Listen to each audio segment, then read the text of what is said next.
Might as well go on and say good morning early. Or good evening.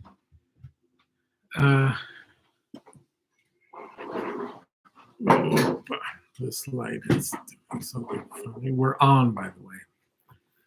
Okay. Guten Tag. Buonasera. What do you want, Nikki? Yeah, I'll move it to the it's good. Oh, he's running through the door. You want it that way? Turning it off. What's the matter, Tommy? Can you bring me a glass of water? Can I have Cold or hot? cold? Regular, yeah. So, welcome. We are starting. Yeah. We will begin with the. Tony, you realize the ring light's out, right? Yes, it's out. Yes. Isn't it a great color? There we go.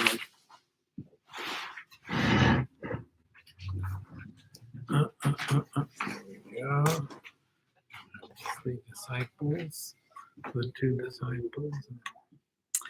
By the force of the blessings of the non-fallacious 3 precious gems, and of the truth of our pure selfless wishes, may the precious Buddhist teachings flourish and spread to the expanse of all areas throughout the length and breadth of the West.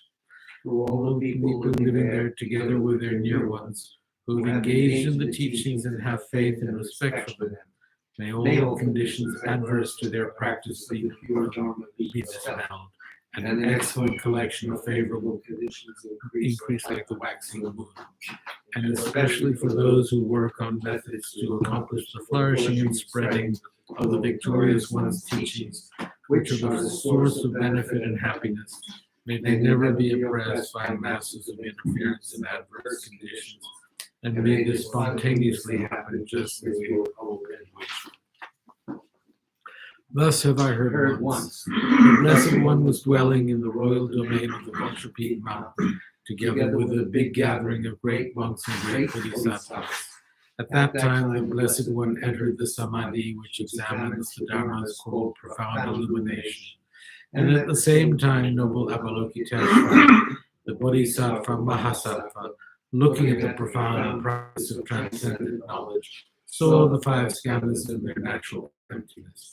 Then, through the inspiration of the Buddha, Venerable Shariputra said to Avalokiteshvara, how should those noble ones learn who wish to follow the profound practice of transcendent knowledge?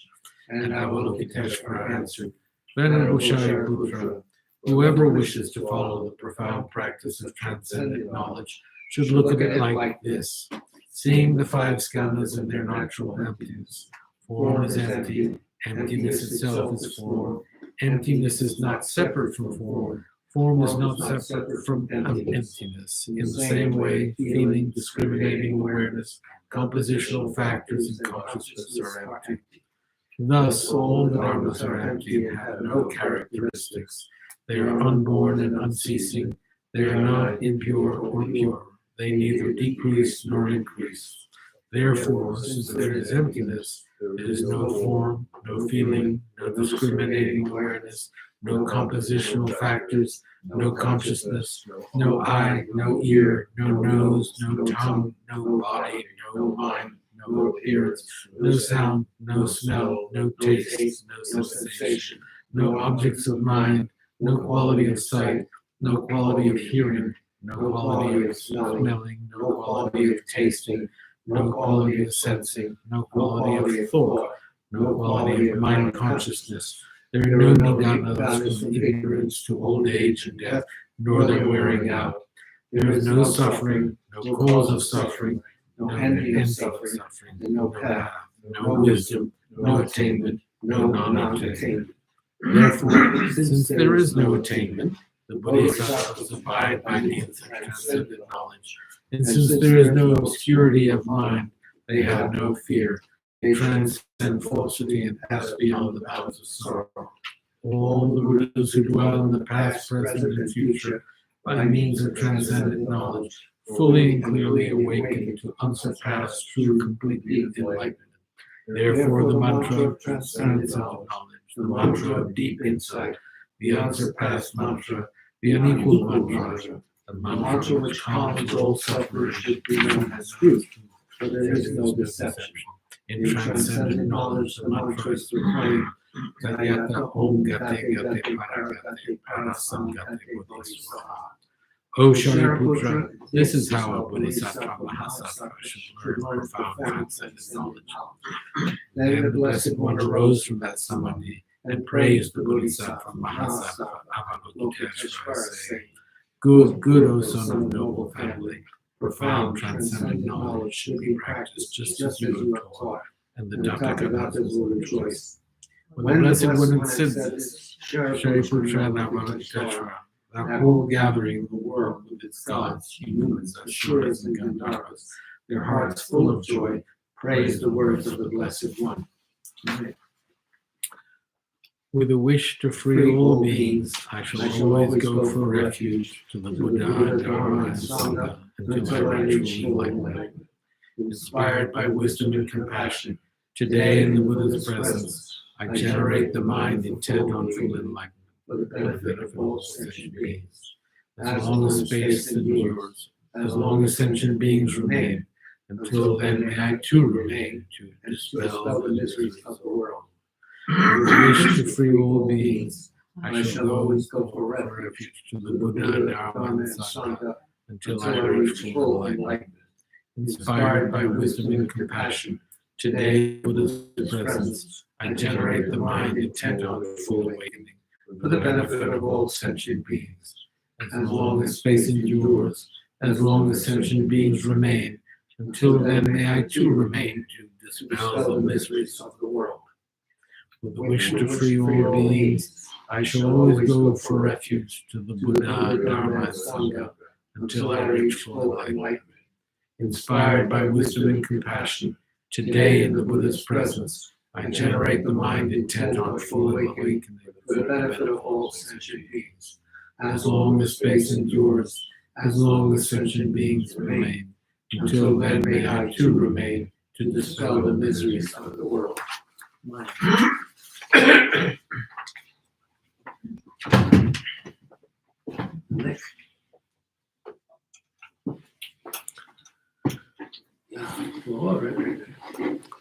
So, good evening to everyone.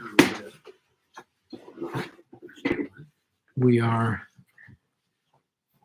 studying the insight section of the great treatise on the stages of the path to enlightenment. And we've been discussing the identifying the object to be negated, and we have been specifically discussing the different arguments that Tsongkhapa puts forward to help us understand inherent existence and its impossibility. This is a little too.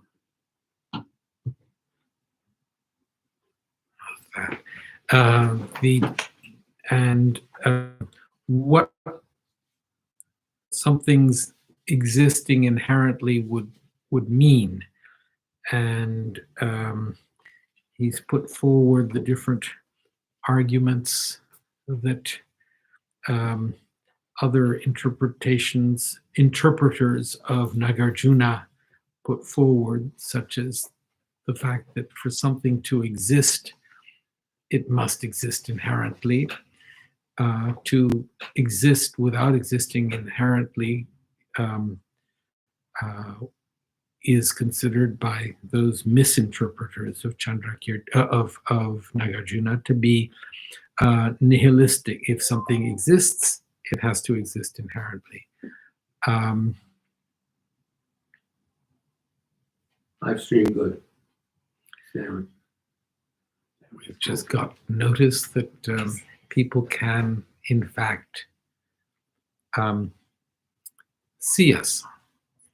So, the fact that we can be seen, the fact that the technology that enables this, what's it called, streaming to happen, is due to causes, due to technology, and there's nothing inherently existent about it. It is all a dependent arising, and the meaning of emptiness, of intrinsic existence, is dependent arising. The meaning of this dependent arising is possible due to phenomena not existing inherently.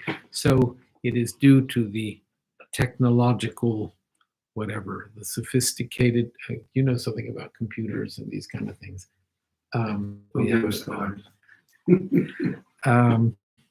So an understanding of the technology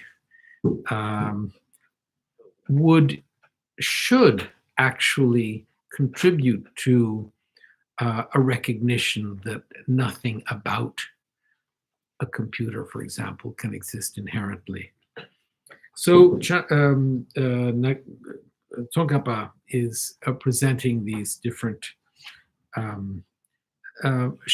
pointing out the absurdities of holding to a view of inherent existence. And so we continue here from where we left off last week. Also, so this is on page 144 of volume 3 of the Great Treatise on the Stages of the Path to Enlightenment. Towards the end of the page, I can see that some of you have memorized the book. I'm very impressed.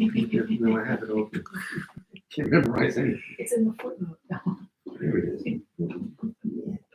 So, Chandrakirti's commentary on the 400 stanzas says, "We are not proponents of non-existence, for we are proponents of dependent arising." So here Chandrakirti is saying that it is due to dependent arising that you can have existence. And so it's not that the emptiness of inherent existence would be a nihilistic view. It is, in fact, what makes dependent arising possible. Are we proponents of real things? No, real meaning inherently existent or independently exist. Are we proponents of real things? No, because we are proponents only of dependent arising. What do we propound? We propound dependent arising. What is the meaning of dependent arising? It means the absence of intrinsic existence. It means no intrinsically existent production. It means the arising effects whose nature is similar to a magician's illusion, a mirage, a reflection, a phantom city, an emanation, or a dream. It means emptiness and selflessness. So I think that Chandrakirti is coming down pretty hard on what the view is that he is propounding.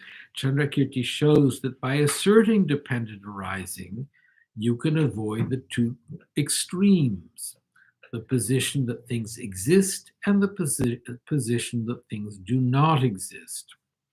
He avoids, so if something were to exist inherently, then that would be the position that things exist here in this when talking about the two extremes, the position of existence is an independent existence that is being put forward, and the position that things do not exist would be that the view that if things do not exist inherently, they cannot exist at all.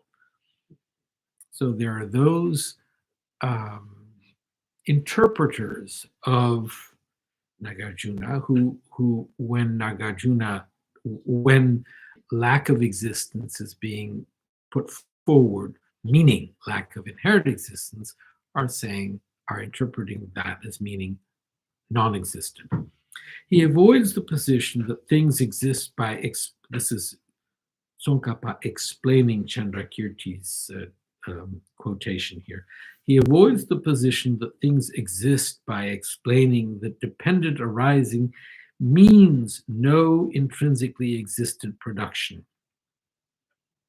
And he avoids the position that things do not exist by indicating that dependent arising refers to the arising of effects that are like a magician's illusion. In other words, the arising that exists is empty of inherent existence. It's not an independently existent arising. And the word arising itself, given that something is arising, there is a process that's taking place which contradicts the existence of something inherently. If something existed inherently, it wouldn't arise. It would always be there. There would be even the quality of permanence to it, something that exists independently, not dependent on causes and conditions, on parts, etc. There would be no way for it not to exist. There would be no there would be no ability for it to abide and then cease to abide. It would have, if it existed, it would exist forever. There would be a permanent quality to it. Therefore, thing may refer to intrinsic existence or the capacity to perform a function. Now, this specifically is referring to the quotation here from Chandrakirti. When we talk about a thing, the definition of a thing is something that can perform a function. A thing. So if we talk about a thing in that sense, a thing's ability to perform a function, to be identified as such and such, etc. The what would you call it? The utilitarian quality of the thing itself contradicts its having an inherent independent quality. So thing may be referred to as intrinsic existence, and the first reference to it in the quotation is, are we proponents of real things? In that sense, real things there is referring to intrinsically existent things. No, because we're proponents only of dependent arising. So the things that are the dependent arising things would be those that can perform a function, the capacity to perform a function.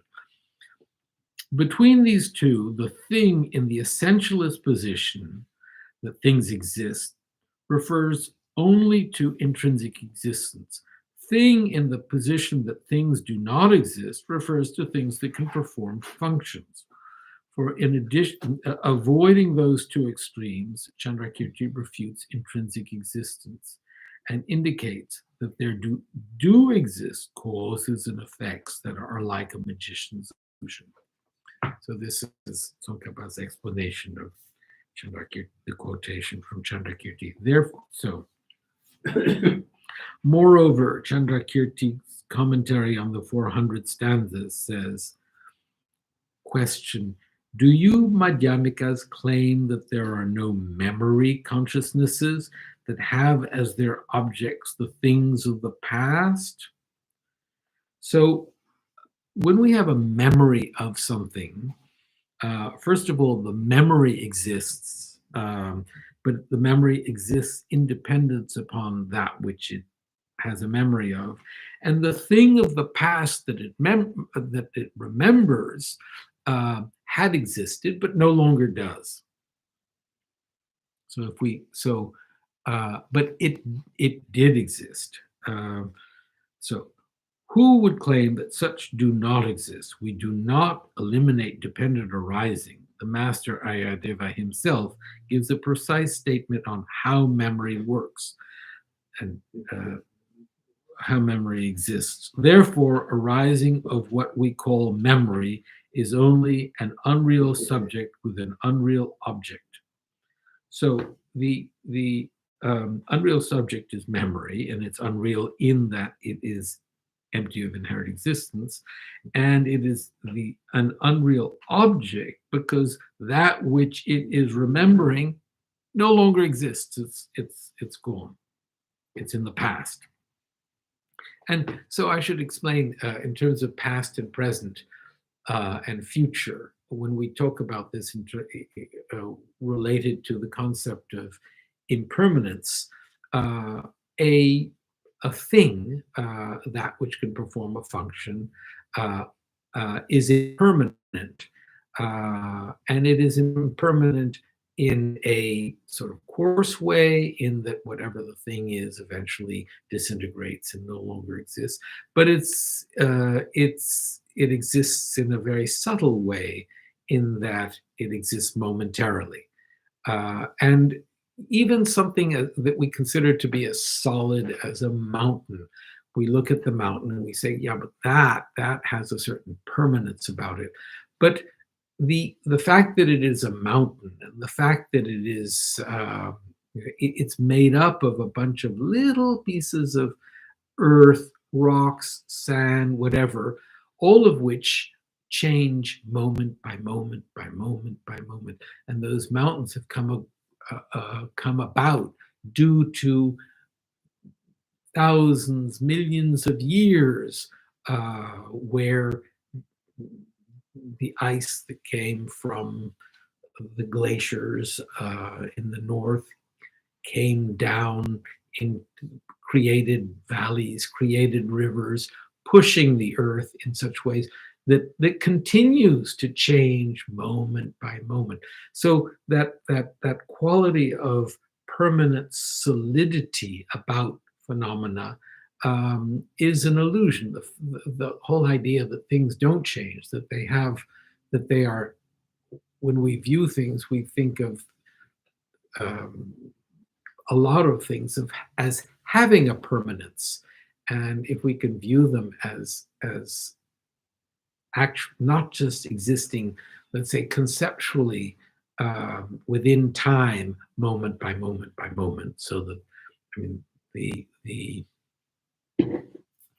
the pencil that was in my room upstairs before I brought it down here doesn't exist anymore, because the pencil in my room is no longer. The pencil is now here. And the pencil that is here, each moment of its existence is no longer as soon as the next moment starts. So there's that quality of momentariness, so that the whatever it is that we remember, the object that we are remembering doesn't exist at the time that we are remembering it. So therefore, the arising of what we call memory is only an unreal subject with an unreal object. Therefore, what memory observes is something in the past. If the past thing essentially existed, then the memory of it would be observing an object that essentially exists. Therefore, that memory would be essentially existent. But insofar as that past thing lacks intrinsic existence, the memory observing it also lacks intrinsic existence. Therefore, Aryadeva has established that the past object and the memory of it are unreal. Unreal means only lacking intrinsic existence and dependent arising. It does not mean the existence of the thing that can perform functions. A past thing, of the non-existence of things that can perform functions. A past thing is not entirely non-existent because it's an object of memory and its effect can be seen. It also does not essentially exist, for if it did, it would have to be permanent and it would have to be directly apprehensible.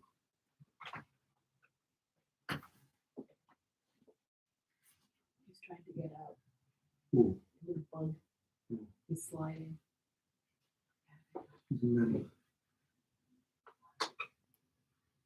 Ooh. We seem to have an emergency here. There he is.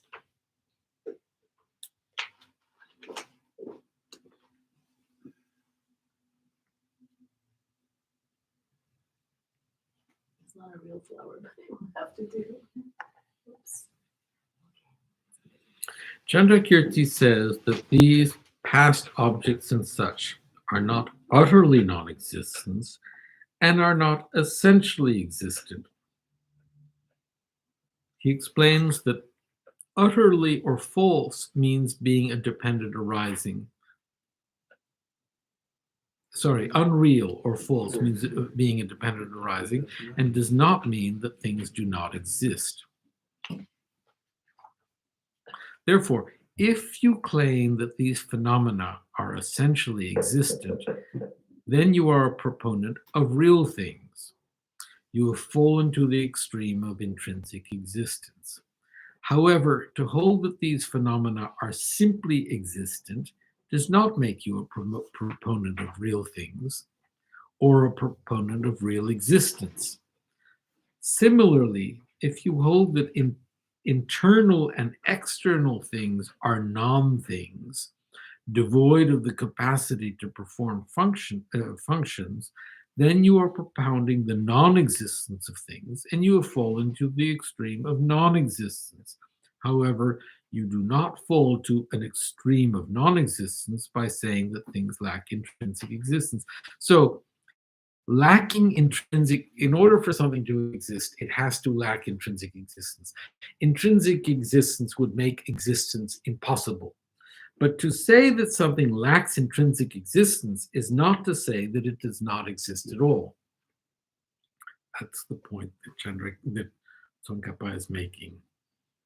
Some Tibetans who claim to be Madhyamikas do not distinguish utter non-existence from absence of intrinsic existence, and do not distinguish essential existence from mere existence. So these are the two.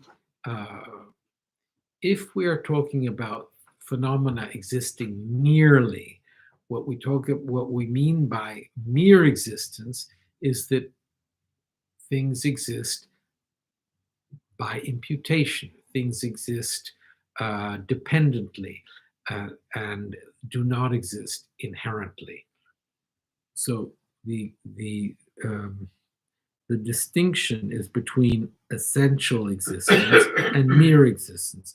Things do exist merely, they do not exist essentially.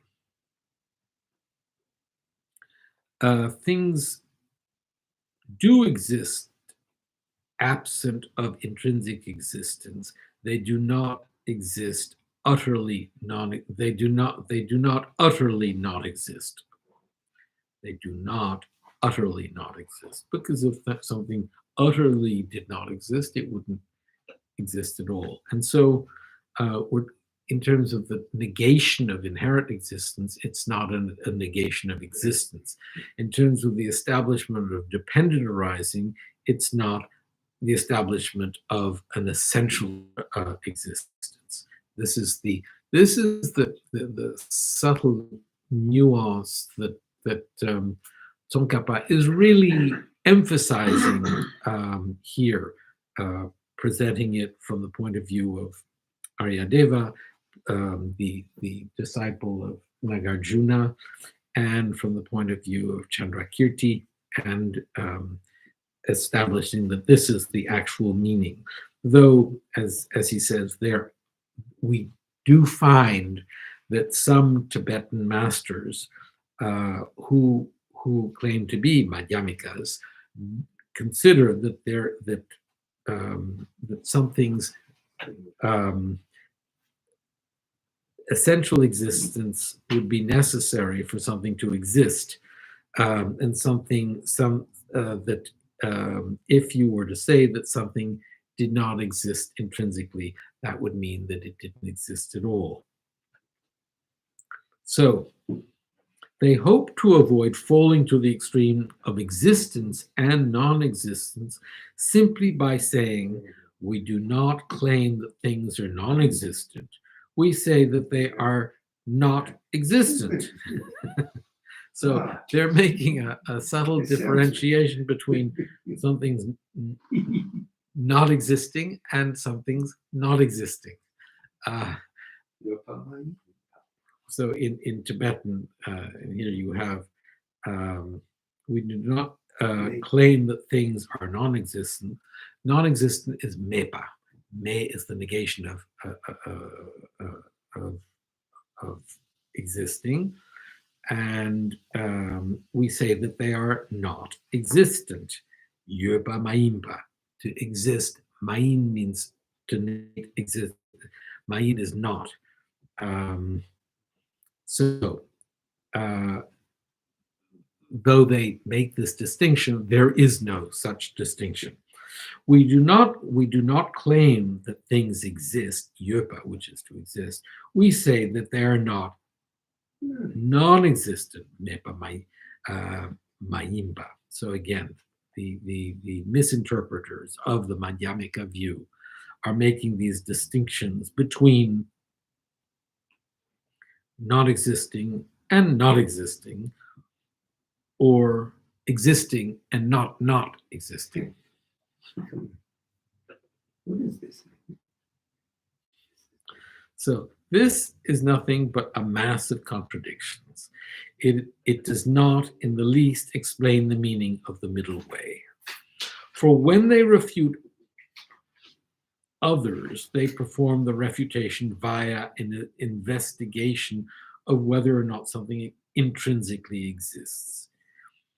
Therefore, they have to limit the possibilities to two: intrinsically existent or non-existent. Yet, in making their own assertions, they claim there is something that is neither of the two, neither intrinsically existent nor non-existent. Why would they have to limit the possibilities to two when they investigate something to see whether or not it intrinsically exists? Because if there were a third possibility beyond those two, it would not be reasonable to investigate the question, which is it, intrinsically existent or non-intrinsically existent? It would be as though there were a color and someone asked, is it blue or is it yellow?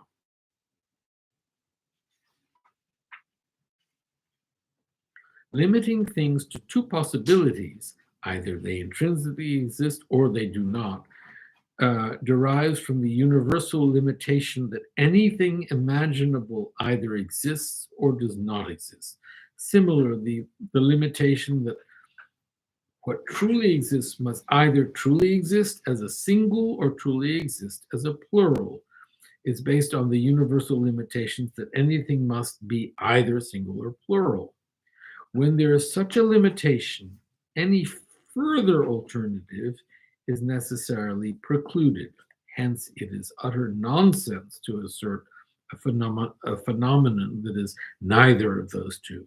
As Nagarjuna's refutation of objection says, if the absence of intrinsic nature were refuted, then the presence of intrinsic nature would be proven. So if you were able to refute the absence of intrinsic existence, that it in itself would establish intrinsic nature. Moreover, there will always be some doubt in the minds of those who make these claims, because they have no way of making a definitive list that excludes any other alternatives. This is because, as they see it, the exclusion of one possibility, such as exists or does not exist, does not entail the other possibility. So if something exists, the exclusion of existing, they're saying, is gone, but they're saying that it does not entail the opposite. So I think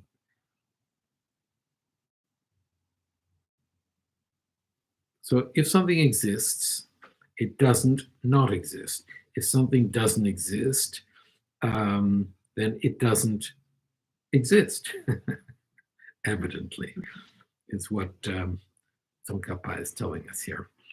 If they accept that there are some cases such as is and is not, which exclude any further alternatives, then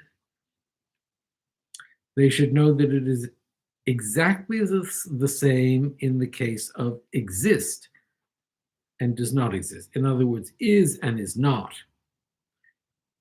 Something either is or it is not. And the same is true in terms of something either exists or does not exist. Evidently, their position is an overly literal misunderstanding of Madhyamika texts that say is not existent and is not non-existent.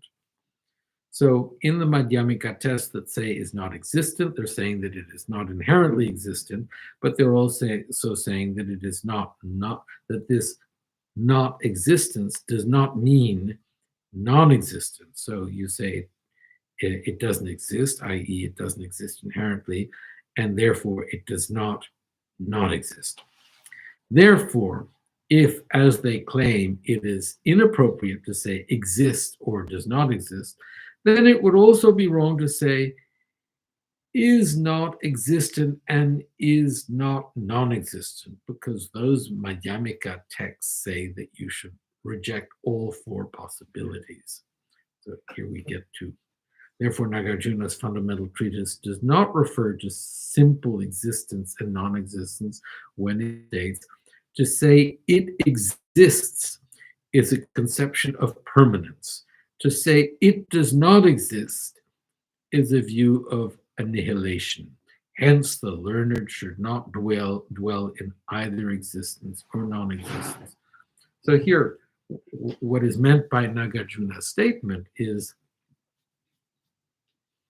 if you claim that things exist inherently, you are propounding a view of permanence, because if something existed inherently, if it existed independently, which is a quality of inherence, then it would be permanent.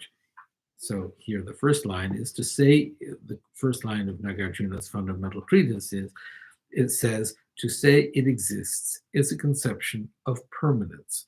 To say it does not exist is a view of annihilation. And so if that one is far more clear, if something does not exist, then that is the view of annihilation. Hence, the learned should not dwell in either existence or non-existence. Phenomena do not exist inherently, and they do not exist. They exist free of inherent existence. This clearly means that the person who claims that things intrinsically exist will have views of permanence and annihilation. Chandrakirti's clear words explain that in this passage, the conception of existence and non-existence refers to the view that things exist and the view that things do not exist.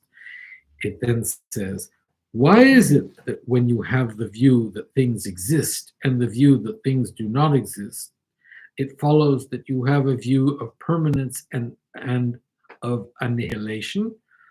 As Nagarjuna's fundamental treatise says, whatever exists intrinsically is permanent, since it does not become non-existent. If you say that an intrinsically existent thing that arose before is now non-existent, that entails an extreme of annihilation. Then Chandrakirti explains this: since intrinsic existence is not overcome, something that is said to be intrinsically existent would never become non-existent. Thus, the assertion that something is intrinsically existent entails a view of permanence. Also, a view of annihilation is entailed by the assertion that there was an intrinsic nature in the things at an earlier time, but it has now been destroyed and no longer exists. Yes.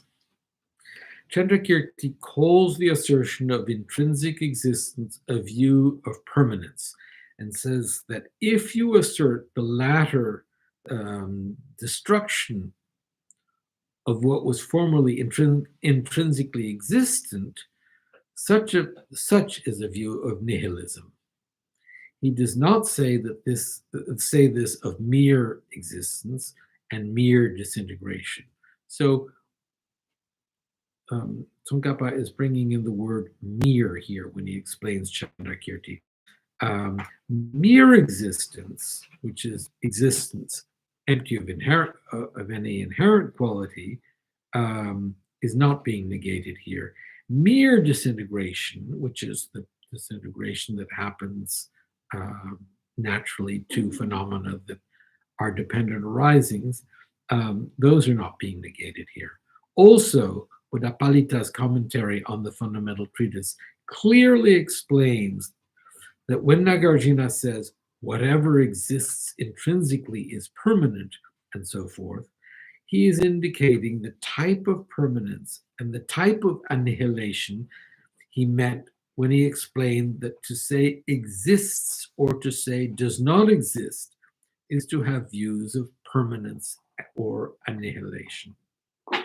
In brief, if you claim that the emptiness, which is the absence of intrinsic existence, is not the sublime emptiness taught by the Buddha, and you refute it, then you will be reborn in a miserable realm due to having abandoned the true teaching, the perfection of wisdom.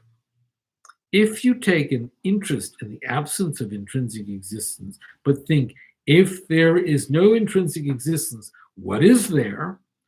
And then claim that all phenomena do not exist at all, you will still fall into the chasm of a view of annihilation.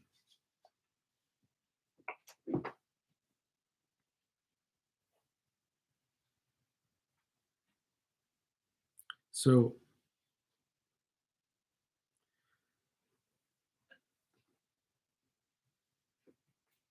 similarly, Nagarjuna states, if they view emptiness in the wrong way, those of limited intelligence will be ruined.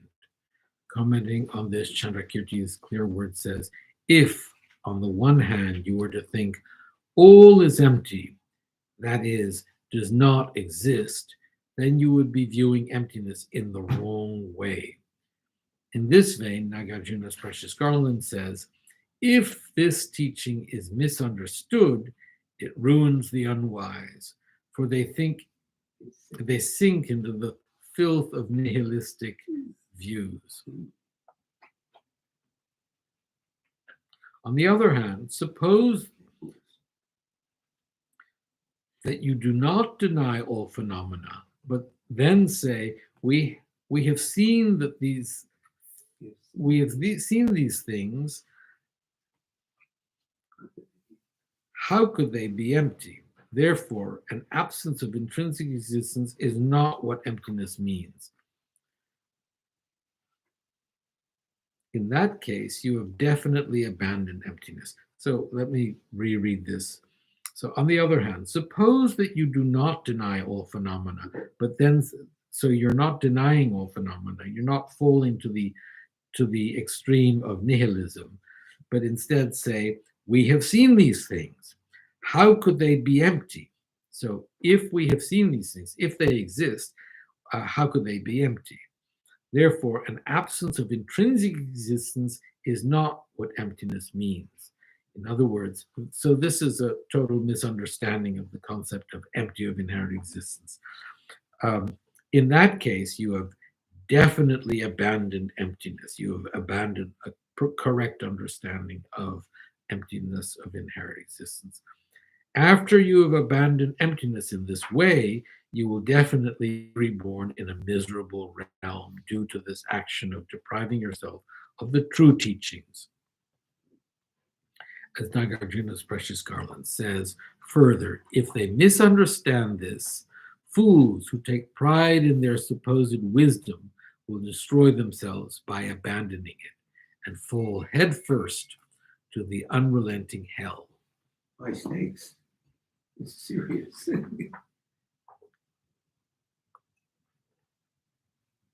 Now this, I should explain this, these misunderstandings, considering that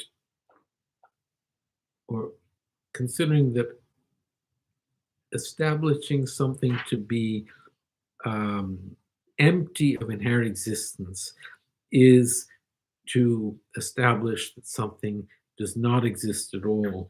If you were to follow the sort of improper logic that led to a belief that therefore, since it is taught that things do not exist inherently, are empty of inherent existence, they cannot exist. That view, the sort of the holding on to the improper logic that that conveyed that, if you were to hold that view, if you were to actually dwell on it, you would be really creating the causes for not believing in anything's, or you would be led to the point of not believing in the possibility of existence. If you really followed the teachings that phenomena do not exist inherently and believe that to mean that they do not exist at all, that would propel you to that's what is being talked about in this leading one to rebirth in a hell, an unrelenting hell. So it's not mere it's not that our considering these things is going to lead us to be reborn in hell, and it's not that holding our normal belief in things existing inherently, the reifying view that we all have naturally, is what causes us to remain within cyclic existence. And so whether it's our situation within cyclic existence here, which we are holding on to due to our belief in phenomena, and particularly ourselves as existing inherently, is one aspect of this. And to misinterpret this to the point where we actually, or to misinterpret the, let's say, the view of emptiness, believing that we do not exist at all, that given that we do not exist inherently, we cannot exist at all, that is what would lead to this rebirth in an unrelenting hell. But this would be the result of sort of deep meditation on the subject. This would be the result of an actual belief, holding to this misinterpretation, immersing ourselves in this view,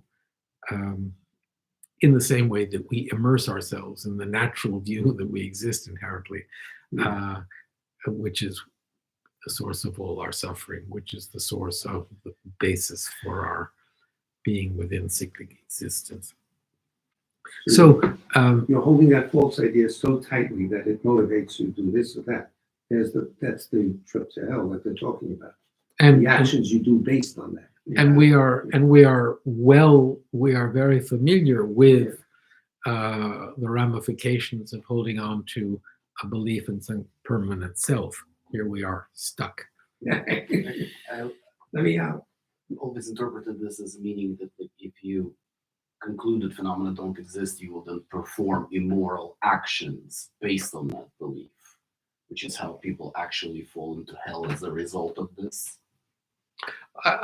That's not being said here. Yes, this is more a philosophical holding to the philosophical view that given that phenomena do not exist inherently,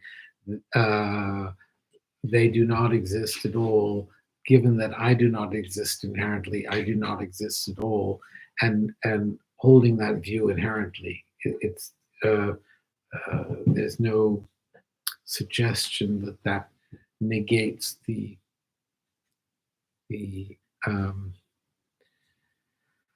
that enables one to act immorally or negates the laws of karma that would cause one to, but possibly. Okay. But that's not being said here. Yes. So, well, I don't know. Does anyone else want to discuss this? I mean, I find it quite something that Tsongkhapa is really dwelling on this. He's really pushing us to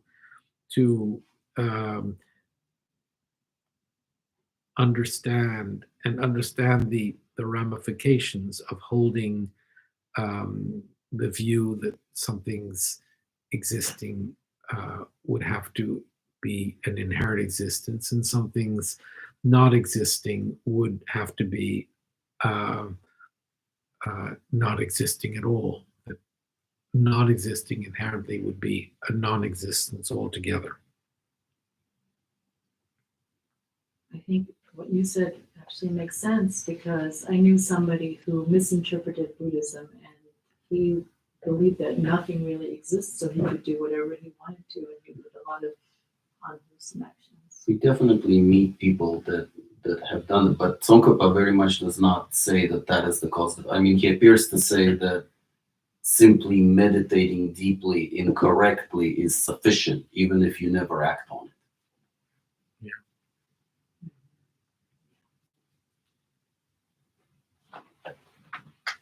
You act mentally.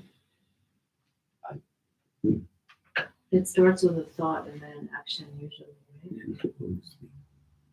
You know, It's just the book says what it does. Instead of a worldview, that means that everything comes from here. So maybe Sorry, we'll Tony, what? Everything comes from, we're projecting a certain view of reality. It's not there. He's saying, no, that's not it. He does mention on and on and on. It's amazing. Then you go to the commentary, and they mention it on. Okay, right. So I think we will stop here.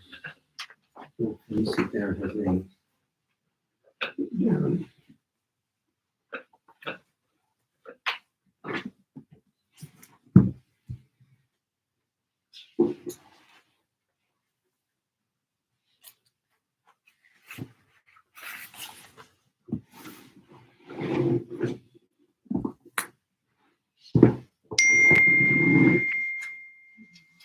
That's me. Oh, it is.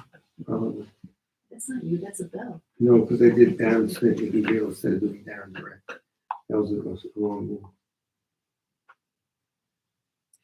So we will read the Sutra of the Recollection of the Noble Three Jewels, and please, you can include whomever you wish to Yeah, that's all. at the end. So I prostrate Back to the omniscient one. thus the Buddha, Bhagavat, Tathagata, Arahat, Samyat Sambuddha, the learned and virtuous one, the Sugata, the knower of the world, the charioteer and terror of beings, tamers of beings, the unsurpassable one, the teacher of devas, the humans of Buddha. The Tathagata is in accord with all merit. He does not waste the roots of virtue. He is completely ornamented with all patience. He is the basis of the treasures of merit. He is adorned with the minor works. He blossoms with the flowers of the major works. His activity is timely and appropriate. Seeing him is without disharmony. He brings true joy to those who long with faith. His knowledge cannot be overpowered. His strength cannot be challenged. He is the teacher of all sentient beings. He is the father of Sattvatas. He is the king of noble ones. He is the guide of those who journey to the city of Nirvana. He possesses immeasurable wisdom. He possesses inconceivable confidence. His speech is completely pure. His melody is pleasing. One never has enough of seeing him. His form is incomparable. He is not stained by the realm of desire. He is not stained by the realm of form. He is not affected by the formless realm. He is completely liberated from suffering. He is completely and utterly liberated from the skandhas. He is not possessed with touches. His ayatanas are controlled. He has completely cut the knots. He is completely liberated from extreme torment. He is liberated from craving. He has crossed over the river. He is perfected in all the wisdoms. He abides in the wisdom of the Buddha Bhagavats who arise in the past, present, and future. He does not abide in nirvana. He abides in the ultimate perfection. He dwells on the bhumi where he sees all sentient beings. And all these are the perfect virtues of the greatness of the Buddha Bhagavat. The Holy Dharma is good at the beginning, good in the middle, and good at the end. Its meaning is excellent. Its words are excellent. It is uncorrupted. It is completely perfect and completely pure. It completely purifies. The Bhagavad teaches the Dharma well. It brings complete vision. It is free from sickness. It is always timely. It directs one further. Seeing it fulfills one's purpose. It brings discriminating insight for the wise. The Dharma which is taught by the Bhagavad is revealed properly in the Vinaya. It is renunciation. It causes one to arrive at perfect enlightenment. It is without contradiction. It is pithy. It is trustworthy and puts an end to the journey. As for the Sangha, they enter insightfully. They enter straightforwardly. They enter harmoniously. They are worthy of veneration with joined palms. They are worthy of receiving prostration. They are a field of glorious merit. They are completely capable of receiving all gifts. They are an object of generosity. They are a great object of complete generosity. The protector who possesses great kindness, the omniscient teacher, the basis of oceans of merit and wisdom, I prostrate to the Tathagata, pure and the cause of freedom from passion, virtuous, liberated from the lower realms. This alone is the supreme ultimate truth. I prostrate to the Dharma which is peace. Having been liberated, they show the path of liberation. They are fully dedicated to the disciplines. They are a holy field of merit and possess virtue. I prostrate to the Sangha. I prostrate to the Buddha leader. I prostrate to the Dharma the protector. I prostrate to the Sangha the community. I prostrate respectfully to always who leaves free. The Buddha's virtues are inconceivable. The Dharma's virtues are inconceivable. The Sangha's virtues are inconceivable. Having faith in these inconceivables, therefore the fruitions are inconceivable. They may be born in a completely pure realm. Thanks, Nikki. Thank you. Good night. Okay, so,